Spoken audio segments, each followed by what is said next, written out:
Welcome, everybody, to The Power Lunch, brought to you by Meshworks, powered by Rife. This is a series aimed at emerging creatives wanting to break into the creative industry. Right, so we've all looked at job descriptions and felt a little bit out of depth and unsure whether or not to apply. So today we're seeking to learn from the source and open up the recruitment process. While we're talking, you can ask any questions in the live chat box. The panelists Loie Trevena and Thomas Frost are here to answer them live. So my name is Keziah Wyndham Kenyon. I'm an audio producer and content creator working across various mediums. I'm currently working at Ujima Radio, Crack Magazine, and I do freelance video and audio editing. Today we have Loie Trevena, who is the production, lifestyle, and LGBTQ+ editor at Bristol 24/7, and Thomas Frost, who is the director and co-founder of Crack Magazine. So I'm going to give you a little bit of info on the organizations and their recruitment process before we get into the questions. So Bristol 24/7 is an independent print and online magazine providing local news and features. Their ethos is to be independent, honest, transparent, and uphold the highest editorial values. For their recruitment practices, they typically post an article on their website as well as sharing it on social media. Also, it's posted on their newsletters and with local groups like Babassa and Norwest Media Centre. Their job descriptions are also shared on Creative Access, journalresources.org, MediaBeans, journalism.co.uk, and Hold the Front Page. So there's a few places there. They narrow down applications based on whether or not the applicants meet the job requirements and if cover letters stand out. Interviews are then conducted on a point basis by two people, which are currently being done over Zoom. And then the final decision is made by the team. Crack Magazine is a monthly independent music and culture magazine distributed across Europe.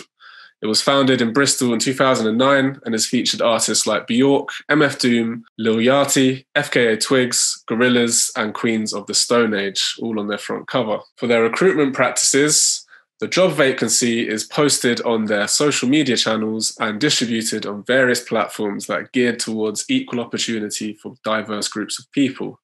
There are 3 stages of the application process. Firstly, applicants will answer some of the questions that will be asked later at the interview stage. The second stage, candidates are asked to complete a task relevant to the job. The last interview stage will likely feature a further task before a final decision is made. And strong candidates that aren't successful are always kept on file. Right, so now giving you a little bit of info on each organisation, we're going to jump straight into the questions. So research suggests poor job postings are the number one cause for low applicant rates from underrepresented groups. So my question to you is, in order to widen the range of your applicants, where are you placing your job postings? So this is definitely something we've struggled with in the past, even to the level of work experience that comes in. We often have work experience come through the universities, for example, and less from diverse groups. But I think for us, within work experience, and that's also become part of our recruitment process while I've been at Bristol 24/7 as well, is to kind of go to the places where those people are, but also reaching out to the organisations that can spread that message for us. So whether it's community groups, youth groups, places that are really harnessing that talent, but they might not necessarily think a job is for them because they don't typically see themselves represented in it, they won't think to look on some of the traditional sites that we post it on, our job applications on. So I think for us it's massively going into communities or like using gatekeepers to get through to those groups that might not think that a job in media or a job at someone like Bristol 24/7 is for them. We speak to such a massive range of people at Bristol 24/7. It means that each one of us knows a lot of people and a lot of people that can also speak to even more people. So I think it's a combination of those two. So like not only just using those really typical application sort of avenues, but also going out and really making that effort to make sure that we have applicants from all like walks of life and not just those who might click on like journalism.co.uk and look for a job in media in Bristol. because typically that's not reaching to necessarily all the communities that our publication speaks to. Thanks. Yeah, sounds like there's lots of different avenues there. And Tom, the same question for you. Where are you placing your job posting to make sure a lot of people are seeing it? A lot of it depends on the job posting. I think there's some sort of small nuances based on the kind of job we're advertising for in a particular case. So, for example, if we had an editorial role that would come up, we would place that in a slightly different place to say if we had a marketing or a business-led role that came up. But I think the main aim or the main driver in the last couple of years is to really diversify where we place roles. So using things like Creative Access, using things like places like She Says So, which is a really good gender equality driven site that posts exclusively to women. And I think it's great using these different avenues to beyond your own social channels and beyond your own pages to get the word out, and that's heralded some really, really nice results for us. But I think the devil is a little bit more in the detail, in that I think a lot of the language used when submitting job applications can be quite restrictive and quite gatekeepery. So what we've tried to do is when we post initially in the first stage is really, really simplify what we're saying, and hope that using, because Crack has good numbers across social networks and clever paid for posts to promote through our own social networks, that we're naturally seeding it out to other people and posting ourselves in the organisation. Like Larry said, just using your existing networks to get the word out beyond sites, and making sure that in the first instance the job is really simplified and understood, so it doesn't feel like, if it's quite a simple role, that someone's like applying for like a CEO job or something really, really overly advanced, when I think in the first stage you just want to get across what the job is, and you can go into more granular detail further down the interview process. But if you keep it a bit more simple in the first instance, you're going to encourage more applicants just by the nature of it, and you can, if they're good, you can get down to business a bit later in the process. Amazing. Yeah, you raised a really good point there, actually. Whilst I've been applying for jobs, sometimes the language can feel a bit alienating. If you want to attract different people who are different to the status quo, they need to understand what's expected from the get-go and not confused by unnecessary jargon. Loie, maybe you could answer, how clearly are your job roles defined, and is the language accessible to a range of applicants? I think they're accessible in both kind of the language that they use and also the people that we are posting the job to.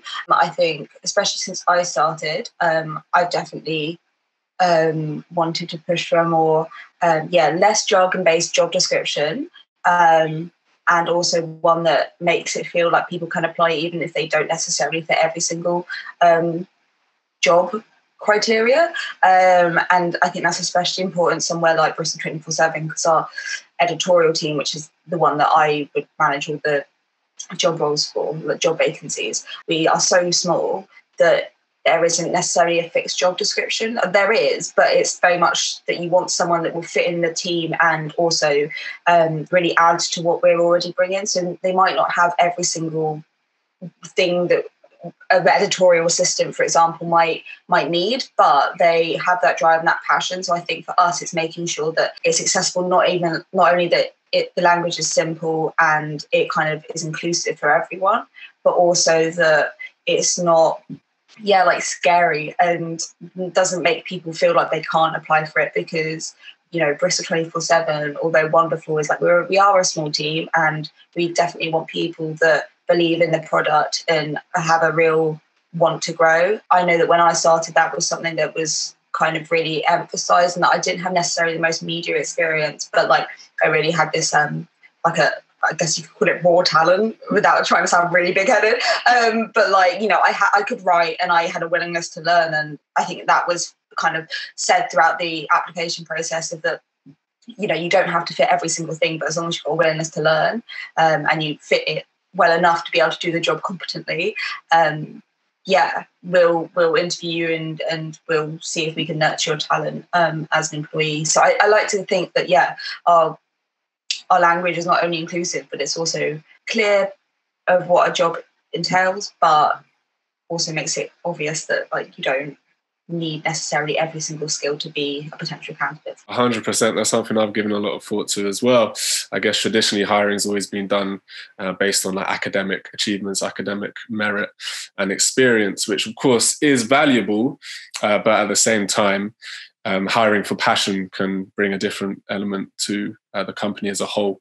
So yeah, Tom, at Crap Magazine, how likely are you to hire based on passion and not just Oh, it's a good question. It's a real mixture of the two. I think for us, obviously you've got the base criteria, which is when you can first get a look at an application that comes in, you want to see what you've asked to be done correctly. So if we've asked for a CV, sure, there's got to be a CV. And if we've actually stopped doing is asking for cover letters, because we found them really identikit. We're having a lot of the same stuff coming in. Why are you good? Why are you good for the job? And anyone can talk up their ability of being good for a job. And we've just found a lot of really, really similar responses weren't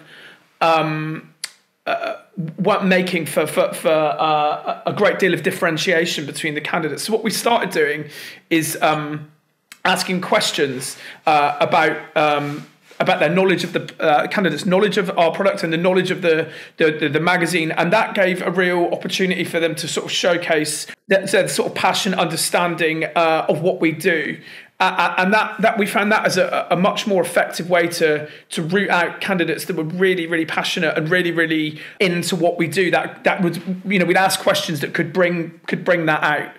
And we found that as an amazing change of mentality, rather than just sort of someone essentially in a cover letter sometimes can be a bit like, there can be a bit of a, for want of a better word, sometimes a bit of a blag in there that they're just able to talk up skill sets that maybe they don't necessarily have, and we found that as a really, really effective way to rooting out people who had passion for our products. I definitely agree that hiring on a passion basis can, the company's makeup will then be built of people that live and breathe what they're doing. Absolutely. You definitely don't want people who are working for you for just, function. You want people who are really invested in the product. And we've been really lucky in a few of our hires that people are massive fans of what we did already, and a job already meant something to them before they'd even joined. You guys have kind of answered this in so many words already,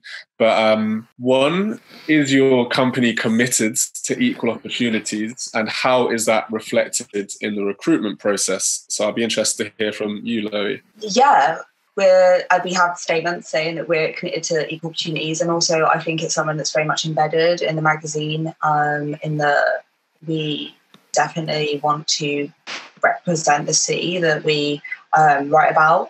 We don't want it just to be, rich, straight white men writing about a city as diverse and incredible as Bristol.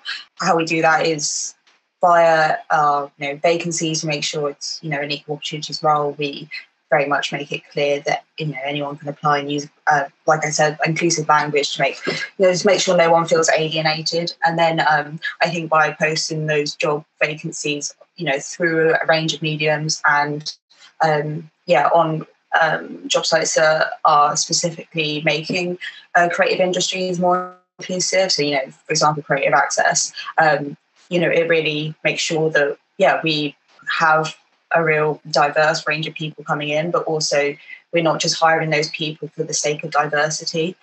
We're hiring people because they have really good skills, and because we've managed to use inclusive language, make people feel welcome to apply, and also got it out via so many channels they feel like they can apply, and it's bettering for our business.